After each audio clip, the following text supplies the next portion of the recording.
Yeah, g'day team. ECC Range review time. Charlie, how are you, legend? I'm doing well, and yourself? Good, mate. Now we got plenty to talk about. We're going to go table and chairs first. Yes, so this is part of the Navigator Range. Love it, Navigator. And Navigator, it goes with the name. It helps you navigate this beautiful country that we're in. Okay. So what we have here is the Navigator table. Yep. So what I love most about the table is it folds up so tight and compact. So it's not going to take up much space in your boot, in the back of your car, in your van even. And that's a big thing too, because at all the caravan shows, or if you're travelling, we're always being reminded, don't be overweight, don't be taking up too much storage. So something like this fits all those categories. Exactly. Perfect. Yeah. And that comes down to the aluminium frame. It's composite gear as well.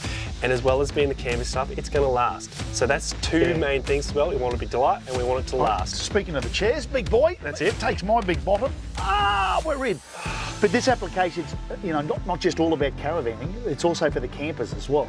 That's it, and that's what I've used this table for most, because I've gone away, I've got the rooftop tent, I've got the canopy, it's camping, and I love the fact that this will elevate up, so it's at standing height. Okay, so you can, adjustable? Adjustable. Yeah, nice. And it'll come back down, so it's now at sitting height. I reckon I could nearly turn this into a filleting table as well, if I catch a few fish. Yeah, that's it. There you go.